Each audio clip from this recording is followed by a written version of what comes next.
All right, Rabbi, say good morning. Good morning. Let us begin by thanking all of our sponsors for this morning's shir. To thank our TALMUD TORAH sponsor for the month of Shvat, Mrs. Selma Woolf, for dedicating all the Shiurim and Drushos this month with immense gratitude for the refuos from Hashem and the merit of a refuah sheleima for all of those in need, in the zchus of our brave soldiers and in the zchus of the return of our hostages. To thank our week of learning sponsors, Saeed and Sima Haken, in memory of Saeed's mother, Taji, Behtari, Bas, Harav, Meir, Moshe, zechus.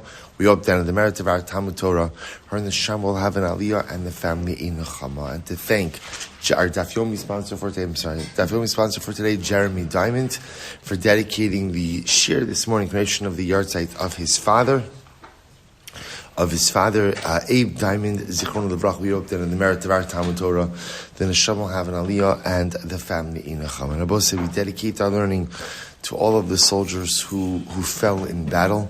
There was a building explosion in Gaza that claimed the lives of 21 soldiers in battle. So we dedicate our learning the Ilui Nishmas, Matan Lazar, Hadar Kapeluk, Sergei Guntemer, Elkana Yehuda Svez, Yuval Lopez, Yoav Levi, Nicholas Berger, Sidrik Garin, Rafael Elias Mosheoff, Barak Chaim, Ben Balid, Ahmad, Abu Latif, Nir Binyamin, Elkana Vizel, Yisrael Sokol, Ariel Mordechai Wolfstal, Sagi Idan, and Mark Konanovich. In addition to Uriel Aviat Silberman, Eyal Mirubach Toto, Eli Levi, David Natiaf Alfasi. Overwhelming and staggering losses for Klal Yisrael. Overwhelming. We hope that their Neshamas have an aliya, that their families have an Neshama and Halavai. Klal Yisrael should be able to stop offering up these precious karbanos each and every day, day after day. It's almost reminiscent of the Gemara Maseches brachas that says that David HaMelech instituted 100 brachas when there was a situation where Klal Yisrael, people kept dying every day, and even though people dying every day is a natural course of the world, but at the end of the day, when we see such brave and such holy and such special and dedicated young men literally dying al kiddush Hashem day after day, it's a wake up call for the rest of us. Rabbi said, let's be makabel. It's Daf Pei Beis in Maseches Bava Kama. Let's pay attention today. Let's be attentive. Let's not be distracted. We have the opportunity to do something that these precious neshamas don't, which is the ability to sit in safety and security and learn the Ribono Shel Olam's Torah. We have to remember that every day we come here. We have these boys, young men, have put their lives on hold to fight for Am Yisroel and for Eretz Yisrael. We don't have to put our lives on hold. Our lives, for the most part, are going on as usual. But if we have the opportunity to do the things day in and day out that they don't, then it behooves us to dedicate ourselves to those very things with a renewed sense of purpose. So they don't have the zchus to sit down for an hour in the morning and learn Gemara uninterrupted. So Chavra, I'm just asking, we should learn uninterrupted. What right do we have to be distracted by other things that are going on when we have the zchus to sit and learn? They don't have the zchus to come to shul to sit in davening, to sit in daven shachris. So again, we should take advantage of the opportunity and have kavanah. My learning is for you. My davening is for you. But if we're going to take our spiritual service and use it for the benefit of another Jew, then it should be with undivided attention. Then it should be without distraction. Then it should be with complete commitment.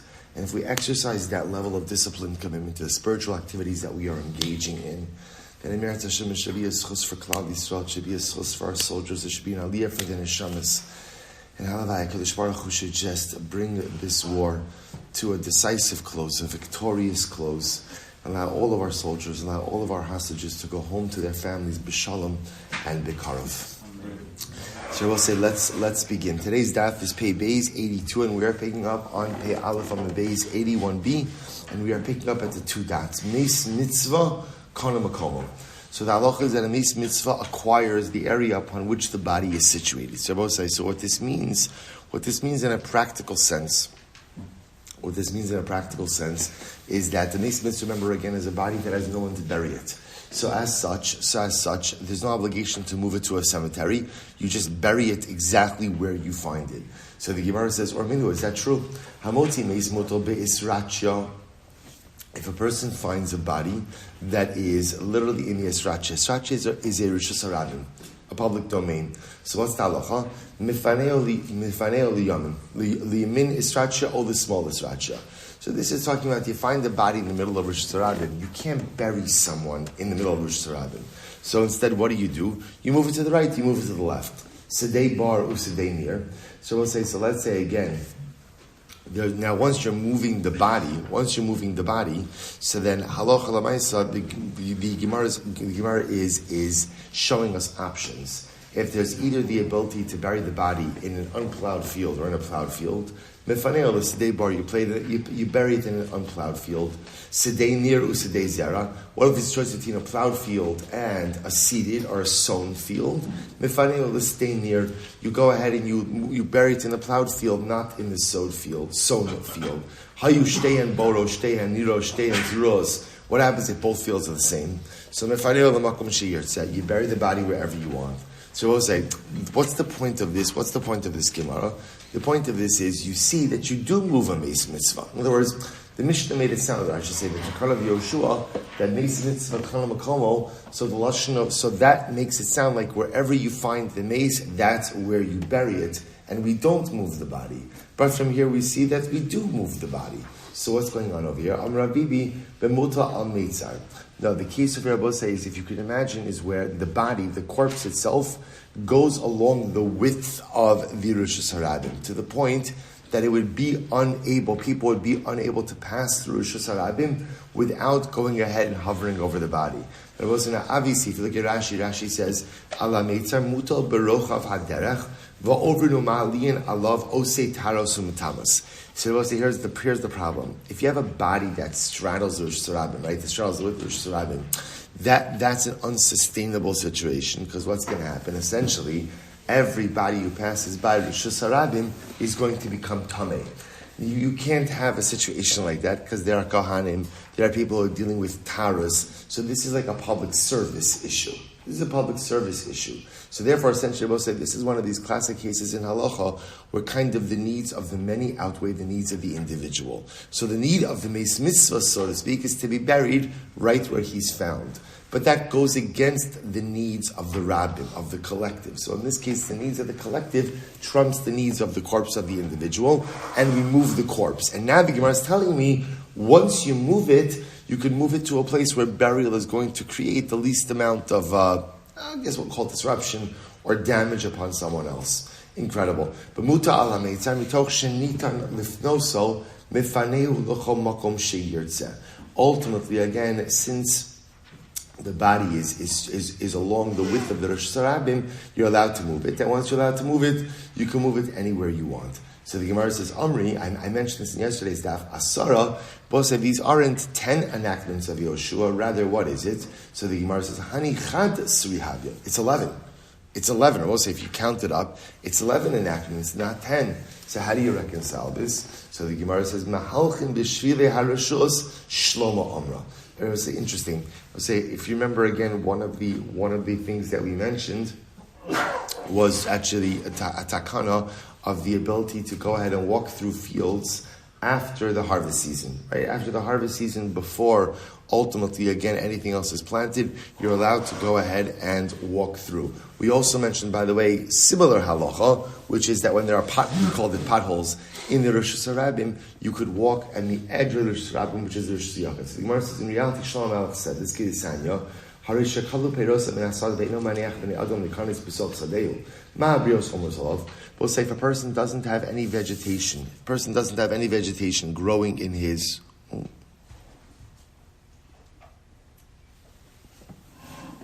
think it might just be maybe the internet is... Okay, thank you. A person goes ahead and... Thank you. A person goes ahead and harvested all of his vegetation. So there's nothing growing in my field anymore, right? And yet I still don't let people go ahead and walk through my field. What do people say about such an individual? So the Gemara says, Ma'abrios omros alav, mahano yish leploni, u'ma'abrios mazikos la'alav. We'll say, what, in other words, the picture that the Gemara is painting over here, the Selma Woolf thing is, I finished harvesting my field, right? I haven't yet sown the field with the new seed, and yet I prevent people from walking on my field. What do people say about such a person? What do people say about such a person? Allah about such a person, the Pasuk says, Miyos tov aval tikrira, right? Be good and don't be called bad. So the Gemara says, V'chik umiksiv miyos tov aval tikrira. I will say, there's no such Pasuk like that.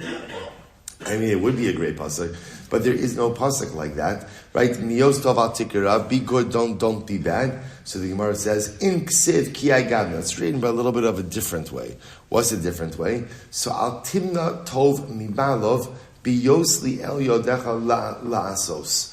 Literally again, don't withhold good from your fellow when you have the ability to perform it. So we'll say the idea is that is a pasuk. That is a pasuk. So the Gemara says something so beautiful. Essentially, we'll say the idea is, if you could do something good for someone, and you don't, that in and of itself is sinful. Which I will say, such a beautiful yisod. In other words, in life, it's not just enough. What is it? What's the physicians all do no harm? Right, so it's paraphrasing, right? So at the end of the day, doing no harm is a great start, but that can't be the end of it. If you have the ability to do something good for someone, especially if you're doing something good for someone, doesn't really impact you, right? Doesn't really impact you, then how can you not take advantage of such an opportunity to bestow good? So again, my field is harvested. I haven't planted anything. Doesn't really matter if people walk through it or not. Why not give them the opportunity? Why not give them the opportunity? So we'll say, I'll just point out, it's interesting because sometimes this is a wonderful way. We'll say chesed isn't always easy. For many of us, chesed isn't easy. And the reason why chesed isn't easy is because as much as I believe that whatever I give to someone else is not hurting me, right, or is not taking it from me, but the truth is it's hard sometimes to believe that, because at the end of the day, I do something for someone, I give of my time, I give of my resources, I don't have it for me. So we'll say, so sometimes the kind of easier entry point into chesed is to think about the kind of things you can do for someone else that don't come at your expense.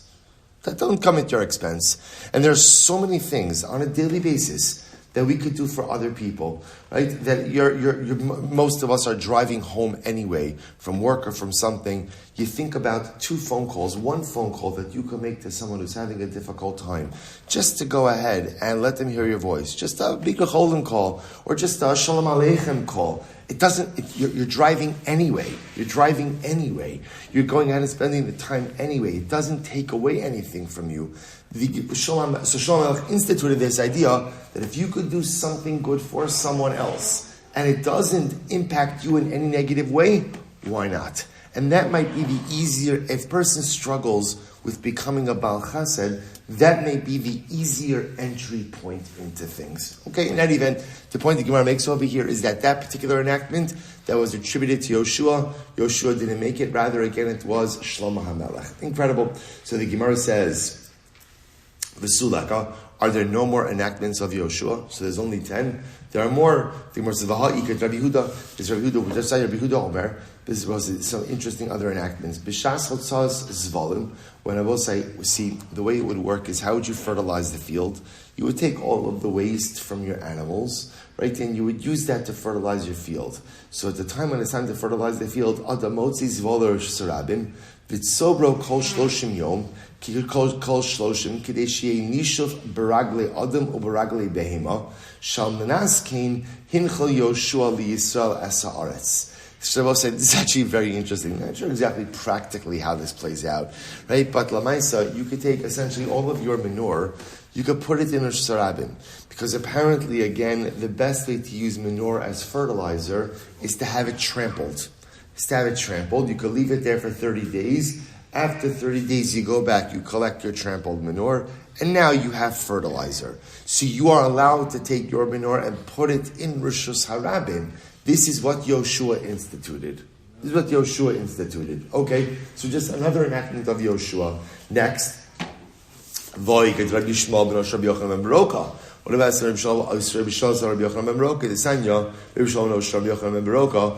Omer Tnai Bezin Ushi Ze Yor L'Sochs De Chavero the Kotzeitz Shocho Shel Chavero Lahansil Nechil Shalo the Nosein Lo Dmei Shocho Shel Chavero. So we'll say another enactment. I have bees, right? And my bees left my property and settled in the bow of the tree of Ruvain. So what's the halacha I will say? So instead of going to Ruvain's yard and collecting my bees one by one, what could I do? I could cut off the bow of his tree, take it back to my yard, get my bees back, and I have to go ahead and compensate Ruvain for the lost bow. But I'm allowed to go and remove the bow in order to save my bees. That was an enactment of Yehoshua. Okay, another example, Tanai Bezin, we'll say Tanai, remember, what does Tanai Bezin mean? Tanai Bezin means something that Bezin, or in this case where we're assuming Bezin means Yehoshua, something that Yehoshua instituted as a law, or as a practice, that even if it's not on the books in your particular locale, you are allowed to do that. By the way, the paradigmatic example of Tanai Bezin, not made by Yehoshua, but made by Chazal, is Ksuva. Let's say, right, the couple gets so excited at the chasana, everybody's so excited at the chasana, they forget to write the ksuva. So, what's the halacha? Now you have to write a ksuva, because remember, again, we have a Rav Paskin, that a man is not permitted to live with his wife without a ksuva. So you have to write the document, but lamaisa, the power of the ksuva, right, is in effect, even if halacha lamaisa, there is no document, the halacha still is there. The concept, the ksuva, ultimately still is there. So just an interesting idea. So another Tanai Bezin, very interesting actually. So Tanai Bezin, good. Tanai Bezin, 3 lines from the bottom. Shehezeh shofech yeno umatzil dufshano shel chavero v'notel dmeyeno mesok dufshano shel chavero. So this is a fascinating case. Listen to this. Let's say I'm walking with a barrel of wine. My friend Ruvain is walking with a barrel of honey. Ruvain's barrel breaks. Ultimately, again, and his honey begins to spill out. So I will say, what's the halacha? The Tanai Bezin is, I should spill out my wine, rescue his honey, and retrieve the value of my wine from the honey. Now, this case, of course, presupposes that what? That honey is more valuable than wine. So what I'm allowed to do is just dump out the contents of my barrel, save the more expensive contents of Ruvain's barrel, and collect my repayment from honey. And I don't have to ask before I do this, right? I don't say, Ruvain, I'll pour out my wine, go ahead and get your honey, but just want to make sure that we're good. But rather, again, this is understood. Tanai Bezdin. U'Tanai Bezdin, who she'ezem afarikis eitzav v'toim pishton shchavar. Another Tanai Bezin. What's the Tanai Bezin? Listen to this. My donkey is carrying wood. Ruvain's donkey is carrying linen or flax. Right? And what happens? Ruvain's donkey breaks down and dies. Right? So now what could I do? I could offload my wood and take on his pishton. Now again, presupposing that what? Pishtan more expensive than wood. Same idea. And I could go ahead and I could take ultimately again the value of my wood from his pishtan. Because Rabbi say these are the conditions that Yoshua predicated living in the land on. But say I just want to point out something fascinating. If you notice, by the way, there's something dramatically different between this list and the previous list, right? In the previous list, they were almost all things that deal with the land, right? These things don't really deal with the land. So what's unique about this, I will say? It seems to be, according to this list over here, what's the power of Eretz Yisrael? Right? One of the powers of Eretz Yisrael. Eretz Yisrael is a Jewish homeland. In a Jewish homeland, in a land for Jews, by Jews. So at the end of the day, the social fabric, right, the social contract between Jews is built into the land. That's the difference. This is a land where Jews are supposed to be able to live together in harmony. So what is, in these latest on what's happening over here, it's like it's understood. your barrel of honey breaks, I'm going to pour out my wine to rescue your honey. You're going to pay back for me your honey. Because that's what we do. Because that's how it works. Your donkey breaks down and your pishtan now is going to get ruined. I'm going to go ahead and offload my wood and rescue your pishtan, because that's how a Jewish society works. A Jewish society is predicated upon people taking care of each other. That's what it means. That's what it demands. It's incredible. So as beforehand, the first list, Yoshua is saying these are the way and it's all the same thing. All of the enactments. Let's say if you boil them all down to their common core, what is it? It's Yoshua saying, if you are going to exist here as a nation, you must learn to take care of one another. That's it. What is the secret to Jewish survival? The secret to Jewish survival is a willingness to take care of one another, a willingness to sacrifice for one another, a willingness to give to and give for one another. That's what Yoshua was trying to teach us through each of these incredible takanas. We'll say it's overwhelming. And it was true thousands of years ago, and it's just as true now. We'll say, I mentioned it a couple of weeks ago, but it's like, you think about this for just a moment. These precious soldiers who we learn for and who we remember every single day. We'll say, what are they doing? They're willing to sacrifice for me and you. That's what it is. They're willing to sacrifice. No soldier goes into battle without recognizing the potential price that he might have to pay. But he goes anyway, because he's willing to pay that price. He's willing to pay that price for the sake of something so much greater. These soldiers, they are the personification of the Tanai of Yoshua. Yoshua said, you're going to go into Eretz Yisrael, you must be willing and ready to give for one another. If you're willing to do that, you can live here. If you're not willing to do that, it's not going to work. We'll say that's what it is. That's why the sacrifice is so enormous. Young people, young men with their whole lives ahead of them, with so many of their families waiting for them back home, and yet they're willing to give their lives, not just for the Jews who live 6,000 miles away, for us, for all of Klal Yisrael. Why? That's Tanai Yoshua. That's Tanai Yoshua. You want this land, you have to be willing to give for one another. Overwhelming. And I will say, that's why it behooves us to figure out, what are we contributing to Klal Yisrael? Everybody has to give something. Tanai Yoshua says, everybody has to be willing to give to the Klal. What are you giving? What are you giving? No, not like yesterday. Today, everybody has to be willing to give something to Klal Yisrael. You have to be contributing to the nation in some way. Fill in your blank. What is your contribution? And it could be anything.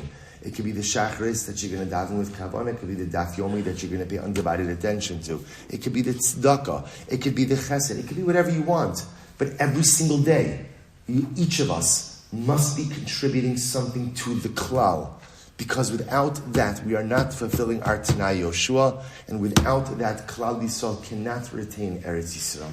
It's overwhelming. Let's go back there. So Gemara says, the point over here is, why do you go ahead and make it as a list of 10? Clearly, there are more to know.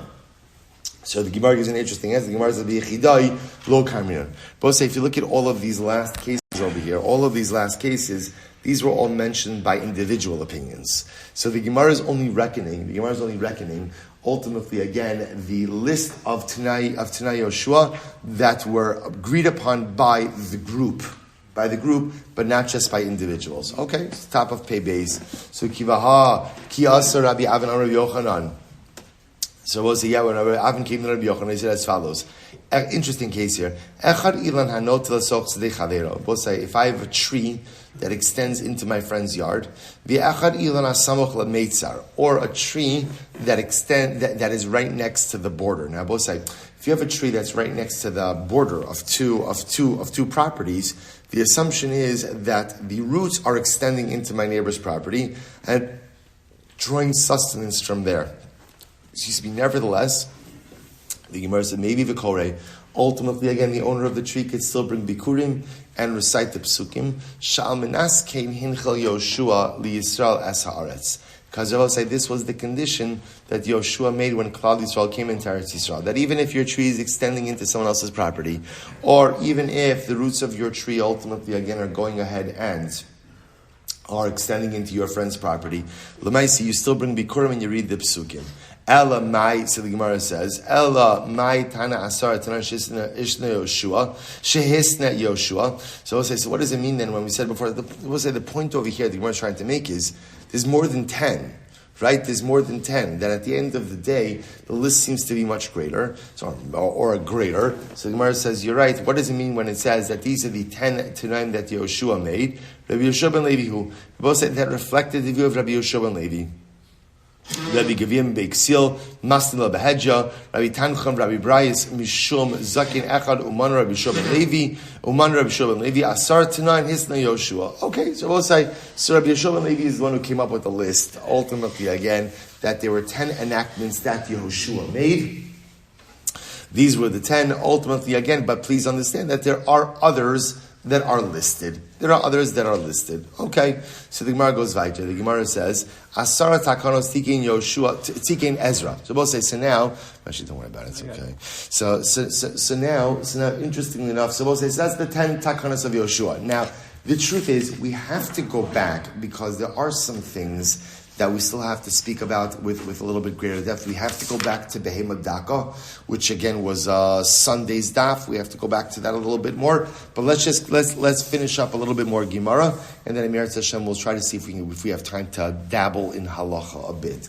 So we'll say, so now that we were talking about Takanos, so let's talk about Takanos of Ezra, a really fascinating Gemara. So watch this. So the Gemara says, Asara Takanos Tikein Ezra. Ezra instituted 10 things as well.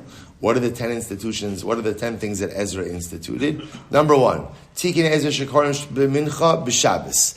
Ezra instituted laning by Shabbos mincha. The Korim b'Sheni b'Chamishi. Ezra instituted that we lane on Mondays and Thursdays. V'danin b'Sheni b'Chamishi. Ezra also instituted ultimately again that we adjudicate cases, that Beis Din sits in session on Mondays and Thursdays. Umechabsin b'chamishi b'Shabbos. Ezra instituted that people shall launder their clothing on Thursday. V'ochlin shum be'erev Shabbos. Ezra instituted that you should eat garlic on erev Shabbos. V'shetehei isha mashkemes v'ofa. Ezra instituted that women should wake up early to bake. Again, that seems to be right. Yes. It's going to be a popular one. Right? So again, we'll talk about, it's interesting because that doesn't seem to be limited to a day of the week, right? That seems to be, right, every day. We'll talk about that. So the Gemara says, Vishtehei isha chogeres b'sinar, that a woman should wear a belt. Vishtehei isha chof, we'll see actually, sinar really means undergarments.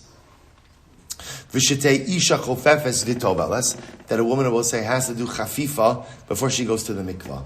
Chafifa is the process of literally it's of combing the hair, but really what it really means, well, at least for us contemporarily, is the process of cleaning the body and checking it for any chatzitzos, for any interpositions, things that may go ahead and cause a problem with the tevilah. V'shirochlin machzirin ba'ayaros, that spice merchants should go ahead and go throughout the city. V'tikein tevilah labal karyona. Ezra instituted that a man who has a seminal emission should go to the mikvah. All right, so we'll say so a lot going on over here. So let's analyze this. Sheikorim b'mincha b'Shabbos b'shum yoshvei kronos. So we'll say, so enactment number 1, Ezra instituted that you should lane on Shabbos mincha.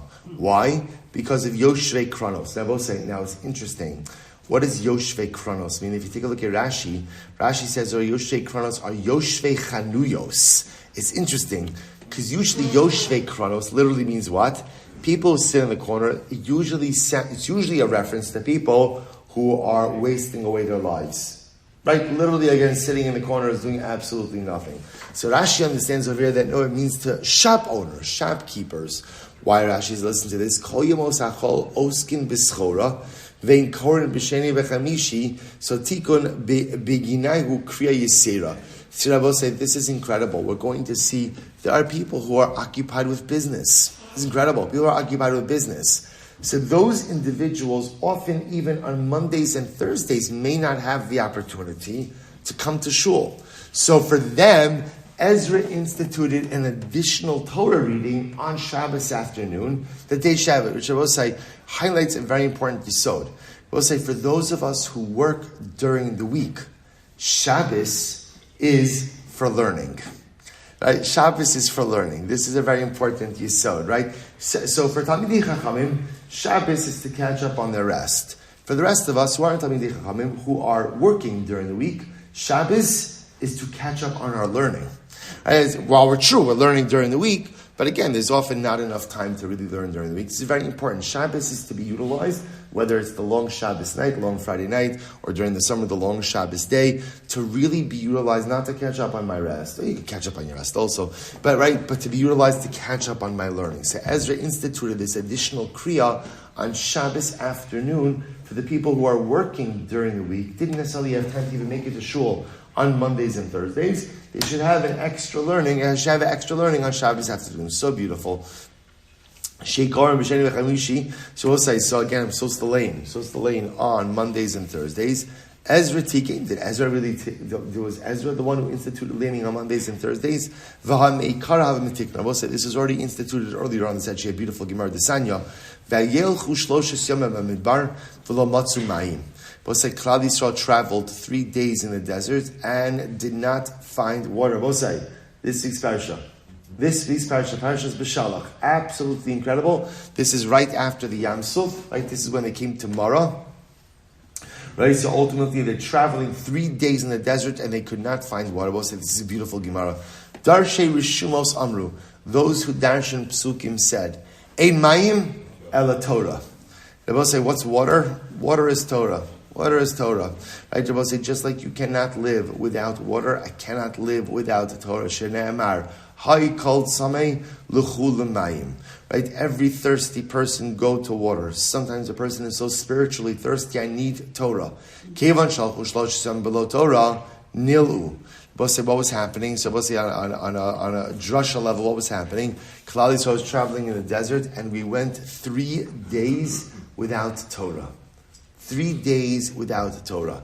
I will say, what happens when you go 3 days without Torah? You become spiritually dehydrated. Truth is, you go 1 day without Torah, a person is spiritually dehydrated. You go 1 morning without Daf Yomi, and already again a person gets the shakes. Right? They all say, so lemaisa, right? So now they went 3 days. They went 3 days, and they didn't have Torah. So what happened? So the Gemara says, Amdu Neviim Shebenehem, the prophets amongst them, i.e. Moshe Rabbeinu, got up and instituted v'tiknu lahem shekorin b'Shabbos umafsikin be'echad b'Shabbos v'korin b'sheni umafsikin b'shlishi u'revi v'korin b'chamishi umafsikin erev Shabbos. Therefore, say, what did Moshe Rabbeinu institute? Moshe Rabbeinu instituted essentially, you're going to lane and you're going to learn Torah Monday, Thursday, and Shabbos. This way again, Shalo Yehei Kedei Shlo Yalinu Gimel Yom Below Torah. Both say this way again, a Yid never goes more than 3 days without Torah. That's what was instituted. But what's the point? The point over here is Ezra didn't institute this, right? This was already in the times of Moshe Rabbeinu. So what's going on? I will say second wide line, Pei Be'er Medalef 82a, Meikara Tiknu Chad Garva Tlas Psuke. In the beginning by Moshe Rabbeinu, all they instituted was one aliya, so to speak, with 3 psukim. Inami Tlasa Gavri Tlasa Psuki. Or they would call up 3 people with just 3 psukim. And what happened? Keneged Kohanim Levim Yisraelim. Asahu, Ezra came along, and what was he mitaking? Asahu, Tikein Tlasa Gavri, Vasara Psuki, Keneged Asara Batlanin. So I will say, Ezra was the one who instituted it as we have it today, which is a bit more robust, i.e., 3 aliyas, with a minimum of 10 psukim. So whereas Moshe Rabbeinu introduced the concept of institutionalized Torah learning on Mondays, Thursdays, and Shabbos, Ezra did 2 things. Number 1, he added an additional one on Shabbos afternoon for the very busy shopkeepers. And number 2, he made it more robust. 3 aliyas with a minimum of 10 psukim each. Incredible. Why 10? Keneged asara batlanim. Right? Corresponding to the 10 batlanim. I will say now, it's not what you think batlanim. It's like, oh yeah, I know those guys. The asara batlanim, right? I was in yeshiva with them, right? No, that's not, in this case, batlanim is actually a compliment. Batlanim refers to the 10 people who were paid by the community to be it was essentially the community kolo. The community kolo, what was their job? Their job was to remain in the shul, to ensure that there would always be a minyan. Again, those individuals were paid by community funds because they were providing a community service of making sure that there was always an available minyan. Good. Let's go weiter. V'danim b'sheni v'chamishi. Shabbos say Ezra instituted that Beis Din would sit in session on Mondays and Thursdays. Why? Tishchichi da'asul mikra b'sifra. Right. Ultimately, Shabbos say. So remember, Mondays and Thursdays were the market days. And this way again, I will say, now Mondays and Thursdays are also laning days. So now what Ezra is really doing is we'll say, it's so smart. The way to bolster spirituality is how it's fascinating, is don't make it conflict with parnasa. Don't make it conflict with the other parts of life. I will say, this is the most important thing in general, right? If Yiddishkeit is always at odds with the other things I have to do in life, so Lamaisa Yiddishkeit is going to lose. The goal in life is to create something harmonious, right? Harmonious with between the rest of my life and Yiddishkeit. And Ezra in his profound wisdom understood, so don't put Yiddishkeit at odds with commerce. So what do? So make leaning days, which days? Mondays and Thursdays. Why Mondays and Thursdays? Why Mondays and Thursdays? People are coming to the marketplace anyway. Keep the Batei Din open when? Mondays and Thursdays. Because now, again, people are coming to the marketplace. They're coming for Torah reading. So anyway, keep everything harmonious. And if you could create a harmony between Yiddishkeit and the rest of your life, so everything benefits. So the Gemara goes like this: V'shehei mechabsim b'chamishi b'Shabbos mishum kavod Shabbos. V'shehei mechabsim b'chamishi b'Shabbos. Ezra instituted you should launder your clothing on Thursday. Why? Mishum kavod Shabbos. But say ultimately again because this way a person will have clean clothing for Shabbos Kodesh. V'she'ochlin shum be'erev Shabbos. You should eat garlic on erev Shabbos. Mishum ona. Interesting for say this was because of intimacy. Remember, the Gemara says, "Dichsev asher pirio yitin biito." Rabbi Yehuda v'yitin Rav Nachman v'yitin Rav Kana v'yitin Rav Yochanan zeh hamishamish mitasa me'erev Shabbos the erev Shabbos. Rabbi say there is a mitzvah of ona, right? A man has an obligation of physical intimacy towards his wife. So remember, we saw Maseches Ksubis that depending on your profession, that determines the frequency of your intimacy obligation. Talmidei Chachamim, their ona is Friday night, every Friday night. So both say, so because of that, apparently garlic is good for intimacy. I'm assuming you wash your mouth out, right? But lamaisa, garlic is good. Garlic is good for intimacy. Why? What's the pshat? The Gemara says, Tanrabanon, chamisha dvarim ne'emru b'shum. There are 5 qualities that are said about garlic. Masbiya, it satiates. Mashchin, Rashi says it warms up the body. Matzil panim, ultimately again it causes like a more radiant countenance. Umar behazera, and literally again it's marbe, it causes an increase to zera, an increase to semen.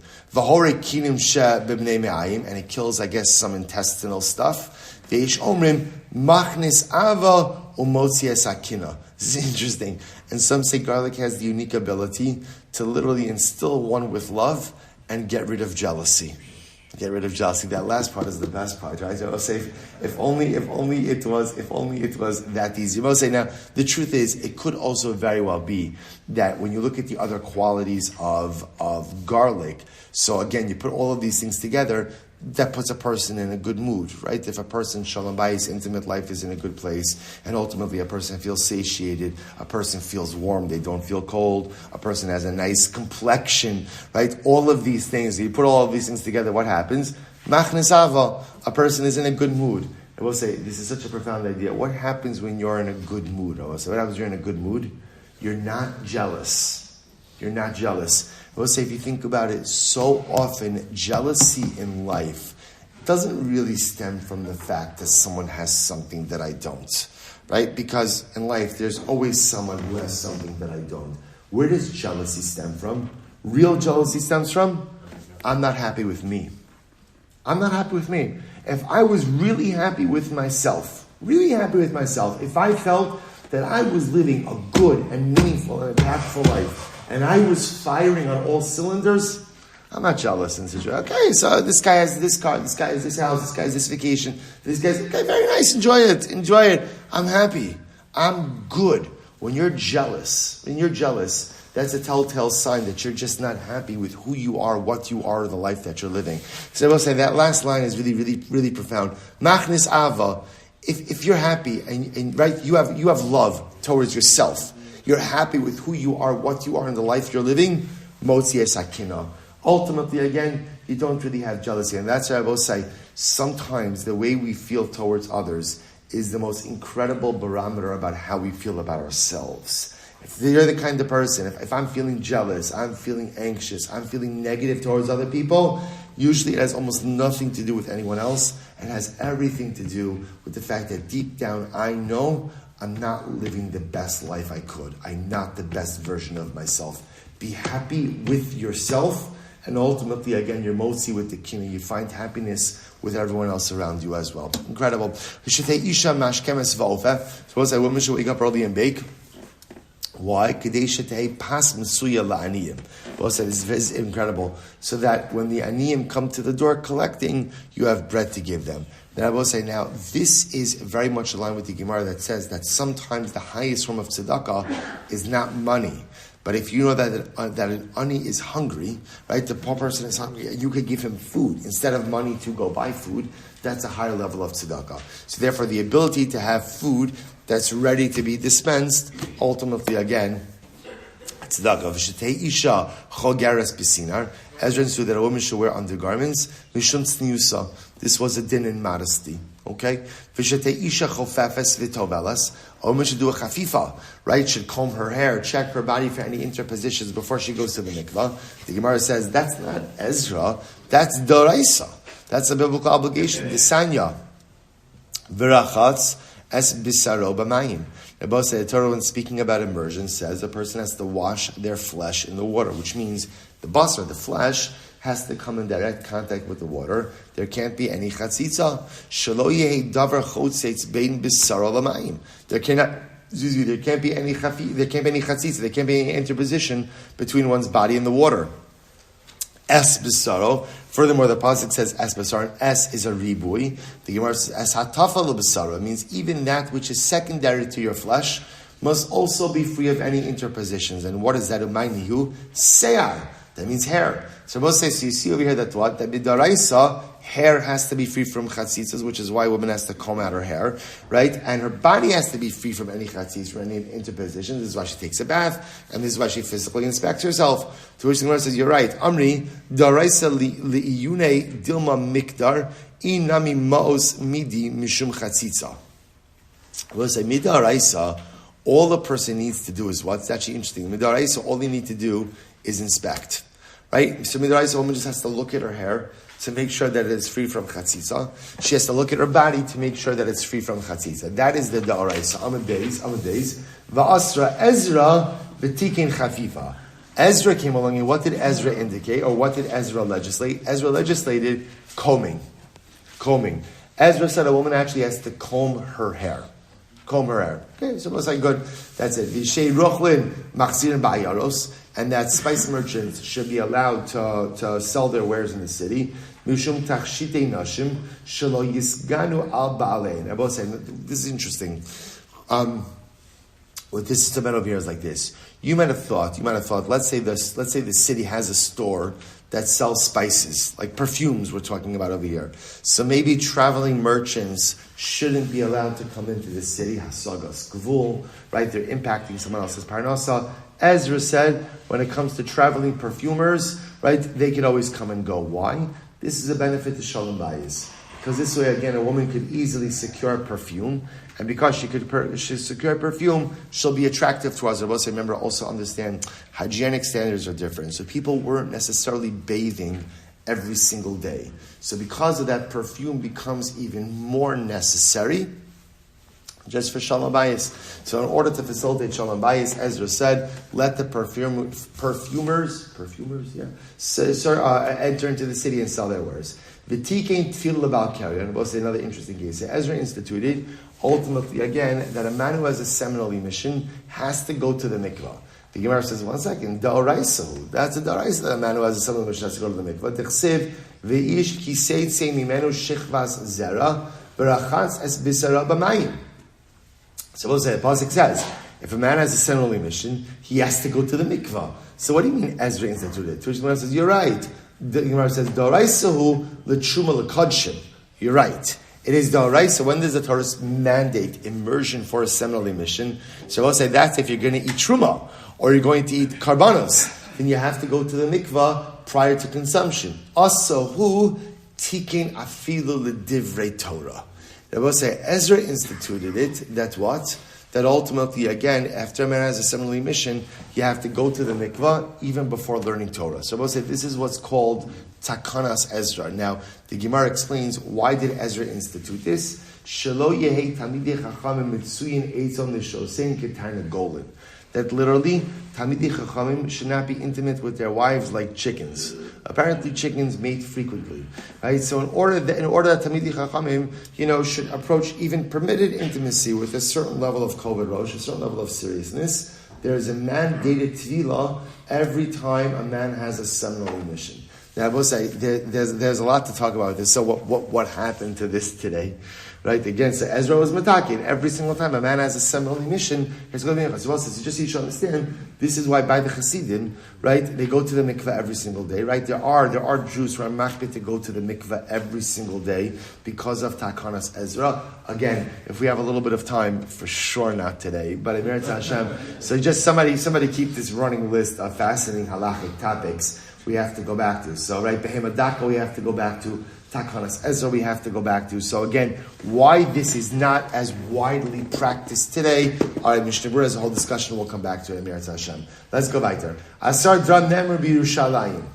Let's say if we can't be in Yerushalayim yet, then Emir Hashem we should we at least rezocha to learn the Torah of Yerushalayim.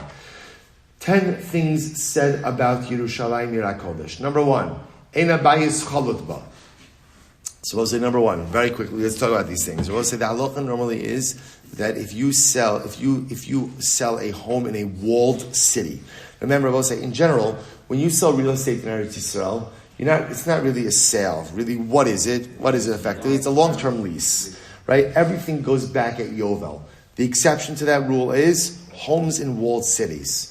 If you sell a home in a walled city, you have 1 year to redeem it. If you do not redeem it, then what? Then ultimately, again, it becomes the property of the new owner forever and does not return at Yovel. Why is a walled city different?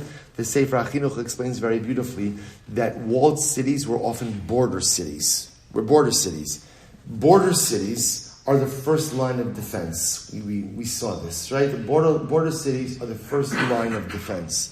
So in order for those cities to be properly defended, the residents have to know each other, and the residents have to be able to work together with each other. Therefore, you cannot have constant turnover in border cities. You just can't have it. So that's why Sefer HaChinuch says, you sell property in a border city, in a walled city, you have 1 year to redeem it.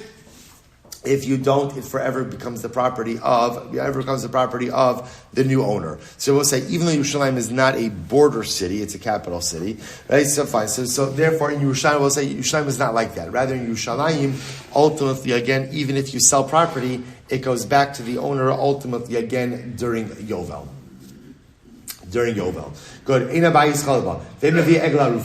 We'll say, if you find a dead body, and it's closest to the city of Yerushalayim, right? The elders of Yerushalayim, they don't bring an egla rufa. There's no egla rufa brought for Yerushalayim. Remember again, egla rufa, you find dead body between 2 cities, measure the closest city. The elders of that city come out, decapitate a calf, wash their hands over the calf. That halacha doesn't apply to Yerushalayim. Next, ve'eno nasis irani dachas. Yerushalayim cannot become an Ir Nidachas. We'll say Ir Nidachas is a city in which all of the inhabitants have worshipped Avodah Zarah.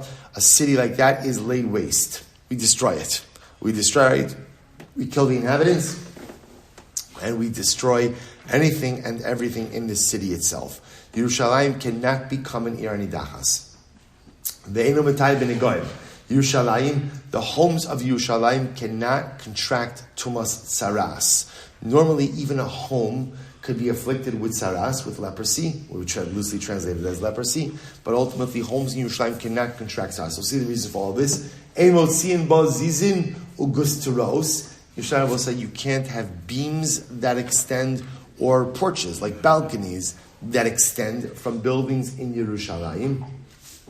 Vein osin ba ashpasos. You cannot make garbage dumps in Yerushalayim. Vein osin ba kivshonos. You cannot make furnaces in Yerushalayim. Vein osin ba ganos upardesim. Interesting. You cannot go ahead and make gardens and orchards in Yerushalayim. Chutz miganos vradin shahayu mimos neviim harishon, with the exception of the rose gardens that existed from the time of the early prophets. Vein megadlin bo tarnagolim, and ultimately again you can't raise chickens in Yerushalayim. We already saw this. Vein malinin boas hames, and ultimately again you cannot go ahead and leave a corpse unburied in Yerushalayim overnight. Right, so we know this to this very day. They don't leave the dead unburied in Yerushalayim overnight. Okay, so Moshe, now let's go through this entire list. So Moshe, so what is this doing over here? Remember, once we're in the Gemara is about lists, right? Lists of Yoshua, lists of Ezra. So now here 10 unique qualities about Yerushalayim. So let's go. Eina ba'yischal. So Moshe, remember again, even though Yerushalayim is a walled city, if you sell property and you don't redeem it in the first year, right, the home does not remain the permanent property of the purchaser. Rather, it goes back to the original owner at Yovel. I'll tell you why, because the pasuk says, "V'kam ha'bayis asher choma litzmisus lakona osa ledorosav." So ultimately, generally in a walled city, so the Torah says, when somebody buys the home in a walled city, so the home, which is situated in a city which has a wall, litzmisos will become forever the property of the purchaser. Vekasavar lo nischalka Yerushalayim l'shvatim. And I will say we're going to see that ultimately the common denominator amongst all these things is as follows. When the Torah describes ultimately again that about a city, about a walled city, so we'll say it's referring to a city that's tribal property, right? Belongs to one of the Shvatim. Yerushalayim was not divided amongst the Shvatim. And I will say this is a very important yisod. As much as Yerushalayim lies between the tribal areas of Yehuda and Binyamin, in fact, the line between Yehuda and Binyamin actually goes through the Kodesh HaKadoshim, goes through the Holy of Holies, right? At the end of the day, Yerushalayim belongs to all of Klal Yisrael. It does not belong to any one shevet. It belongs to everyone. So therefore, I will say essentially what we're going to see is that any halacha that applies to tribal land, Yerushalayim is exempt from, because Yerushalayim is not tribal land. So the halacha concerning a sale of a home in a walled city applies to a walled city that is tribal land. But because Yerushalayim was not divided up amongst the Shvatim, rather it belongs to everyone, therefore halacha l'maisa, the din of the sale of a home in a walled city does not apply to Yerushalayim. Similarly, you don't bring an egla roof in Yerushalayim. Why not?